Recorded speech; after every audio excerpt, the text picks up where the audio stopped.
New York, 2017. Finally, after 3 decades of cat and mouse, Billy Watts sits in federal court. The agents across from him are smiling. This time they've got him. But Billy stares at the door, waiting for his star witness to arrive. All his life he's wanted to escape this feeling. This feeling of being born into poverty and failure. It's what drives him. He doesn't believe in luck, he believes in opportunity. He's a born con man who's gambled his way to owning 8 car dealerships, a rental franchise, a golf course, 7 homes, a private jet, and a net worth of $200 million.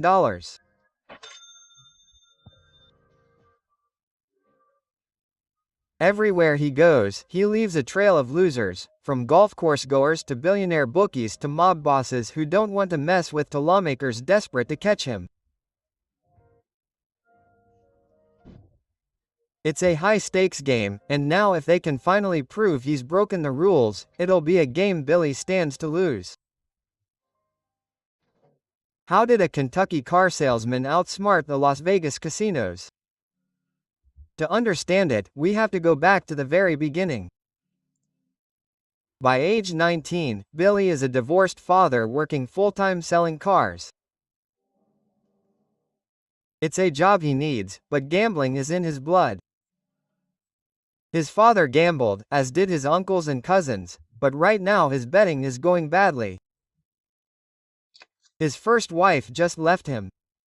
He's lost $50,000, and his drinking problem is escalating. He desperately wants to turn things around. Then he remembers his first significant win. He won $1,000 by cheating at pool. It was very intentional.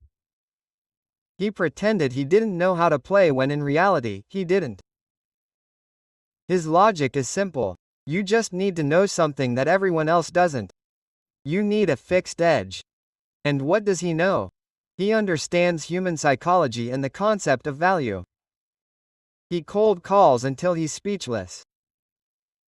Taking advantage of perceived value, he buys cars for very little and quickly sells them for much more.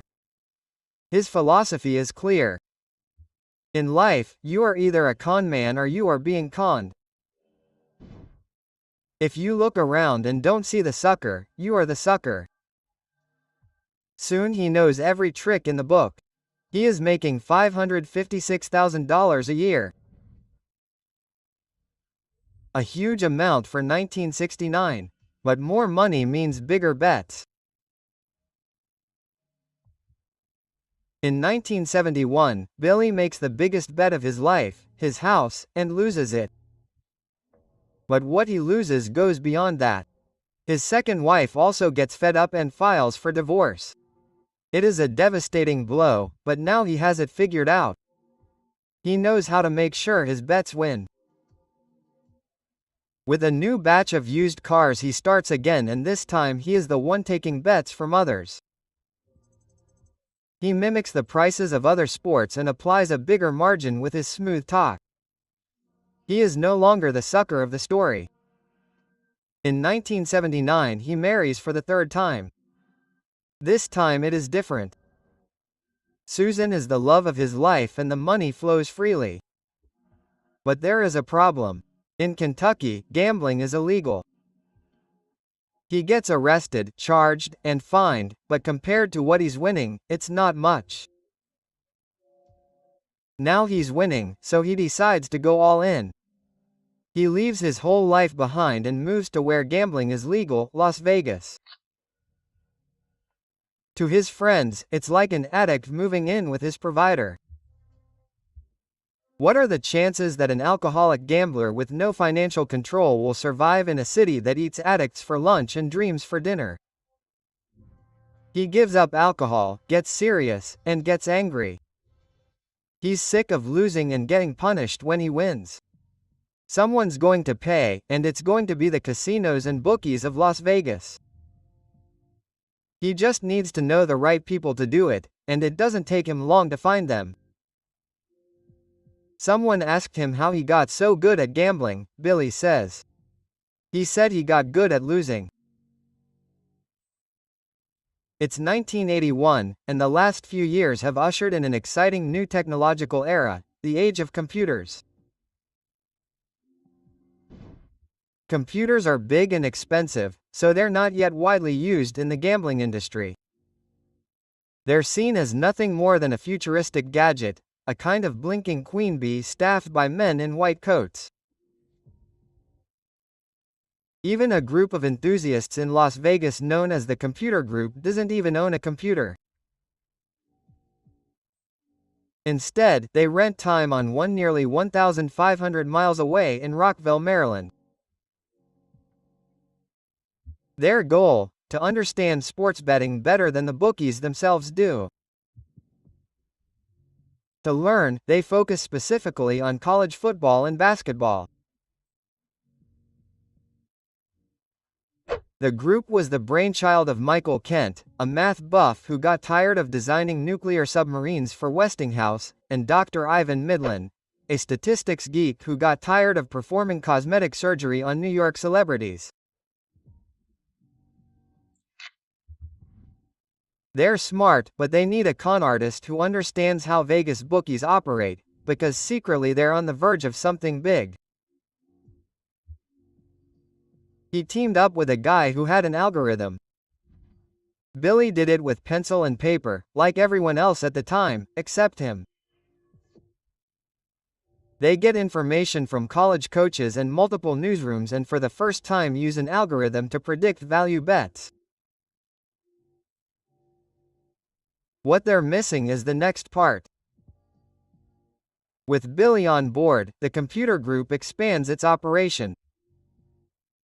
They'll use a network of contacts across the country to gather more information and place increasingly larger bets.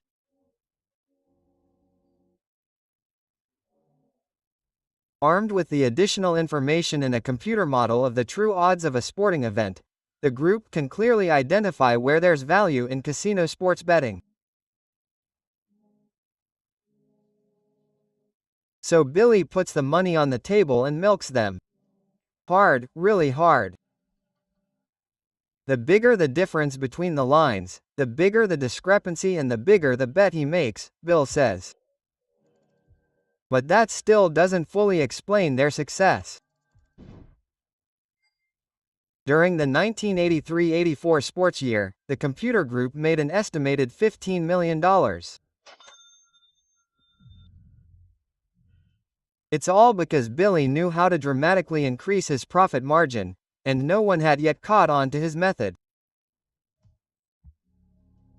There was a problem, though. When bettors win too much, the bookies ban them and kick them out, at least until they figure out what's going on and change the rules of the game. So now Billy is on the books.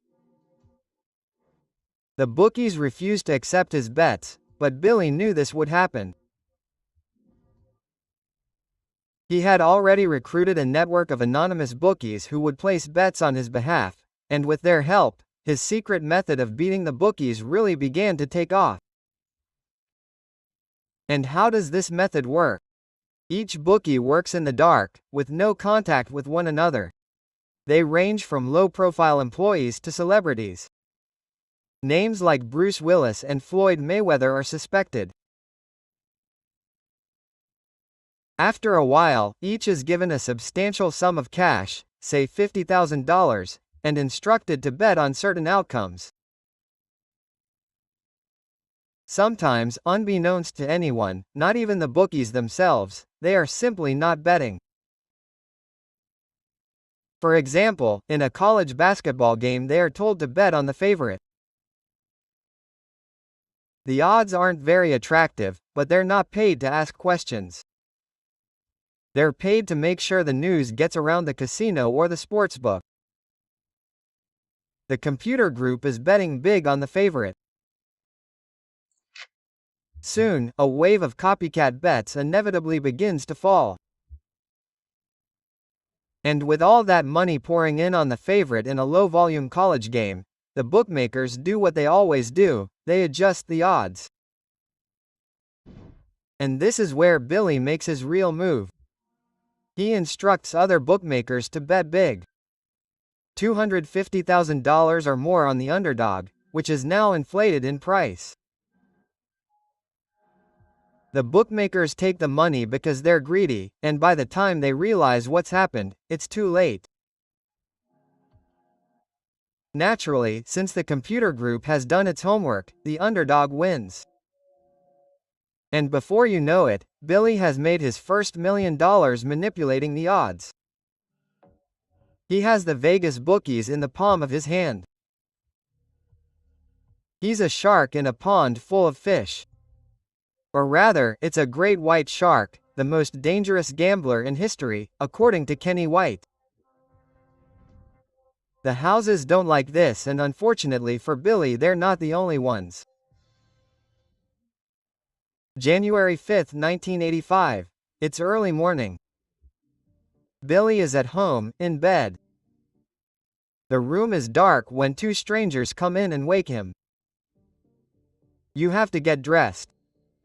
Billy sits up blinking. Where's Susan? She's looking for last night's clothes. The room is silent. The men watch him as he gets dressed. Susan is downstairs in the kitchen with a third man. As they lead him out of the pristine driveway in handcuffs, Billy looks down at the Aldea newspaper and realizes it's the deportation story. Indictments are being placed on the Las Vegas gambling ring. The large amount of money the ring has generated has prompted the FBI to take action. They've been tasked with cracking down on any illegal gambling activity, and the computer ring is operating in a gray area. Uncle Sam has intervened. Sports betting of any kind is illegal in most states except Nevada and New Jersey. While they aren't exactly bookies, they do operate systematically nationwide. Furthermore, they are suspected of manipulating odds just like a real bookmaker would. It's also clear that the authorities don't like Billy. He barely went to school, let alone a proper college. He's a guy who cons billionaires on the golf course, wins $1 million, and then loses it all in the same day at the casino. He's not the kind of guy they want to see succeed. 17 days later, Billy and 16 partners from the legendary computer group meet in court for the first time. The case quickly collapses due to lack of evidence. But the troubles aren't over. When Billy returns to Las Vegas, the Chicago mob, which has a major investment in the city, isn't getting its share. Ruthless mobster Tony Espilatro makes his displeasure clear. Billy flees and doesn't return until Espilatro is dead. By 1987, the computer group has had enough of the harassment. They disband. Billy goes on his own. Around this time, he is indicted for money laundering, but avoids formal charges. In 1990, the group resurfaces, this time charged with conspiracy and unlawful transmission of information between states, but they are again acquitted. Meanwhile, Billy goes from triumph to triumph with the advent of the internet. He begins working from home as a stockbroker, surrounded by computers and monitors, crunching numbers and calling his brokers to execute orders. They use code names like Jaybird Wolfman. Billy is afraid that someone will go through his trash, and in 1996, he is again indicted for money laundering. Again, the case is dismissed. He is relentless. Is he really guilty? Or is Billy Walters simply untouchable? By 2000, Billy Walters is already a legend of the game. He can have bad weeks, even bad months, but he never has a bad one. In a good year, he makes up to $50 million. In his words, in his Kentucky accent, sometimes there are feather days, but most are chicken days. And on one big chicken day, in January 2007, Billy wins $22 million. The University of Southern California has just beaten the University of Michigan. During the 2010 Super Bowl, Billy makes headlines again by winning over $3.5 million when the New Orleans Saints beat the Indianapolis Colts. His net worth is growing rapidly. He and Susan are having a good time, more money than they can spend, so he decides to get into the stock market. Not everything Billy Walters touches turns to gold. After making millions in Las Vegas, he decided to try his luck on Wall Street, but there it was a different game. First it was Enron, a bust. Then WCOM, another bust. Then TECO, more of the same. The Las Vegas master conman was being taken for a ride by the stock market sharks, and as his investments plummeted, the scrutiny on him increased. But it wasn't all losses. One company in particular, Dinfutz, started paying off. To keep himself safe, Billy kept using codenames. One of his favorites, the Dallas Cowboys. Why? Only he and his partners knew that until someone else started listening. In 2011, eager to portray himself as a more honest Wall Street trader, Billy agreed to an interview with CBS's 60 Minutes. There, he bluntly stated, "Wall Street is full of crooks in suits and ties." Regulators listened and didn't like it. They decided it was time to take him down. In 2014, he was indicted for using insider information to trade Dean Fuss stock and making huge profits. But Billy had a card up his sleeve. A star witness, the only man he never tried to scam on a golf course. Five-time major champion Phil Mickelson. Mickelson had also made suspicious moves at Dean Foods. He was questioned twice by the FBI. Phil assures Billy that he never received any inside information and promises to testify in his defense. But when the time comes, he pleads his Fifth Amendment right away. He remains silent, and Billy is left alone. He may yet walk free. Investigators follow the leads. They find personal connections between Billy and Thomas Davis, a director at Dean Foods. They detect a pattern. Every time Billy talks to Davis, he buys or sells stock just before a big company announcement, but they never mention the stock directly. Instead, they talk about football strategies. One catchphrase always comes up, the Dallas Cowboys. When Billy hears those words, he invests millions. Eventually, prosecutors are able to prove that Billy illegally profited $32 million and avoided losses of $1 million more. After nearly 5 decades of gambling on the edge, the endgame is upon him. In April 2017, Billy Walters is convicted of insider trading. Fined millions. Sentenced to 5 years in prison in Florida. Billy denies the charges, appeals, but loses. In May 2020, he was released to house arrest in California. In January 2022, at the age of 75, his sentence was commuted, but not everything can be recovered. While Billy was in prison, his daughter took her own life. He is convinced that if he had been free, this would not have happened. He will never forgive Mickelson.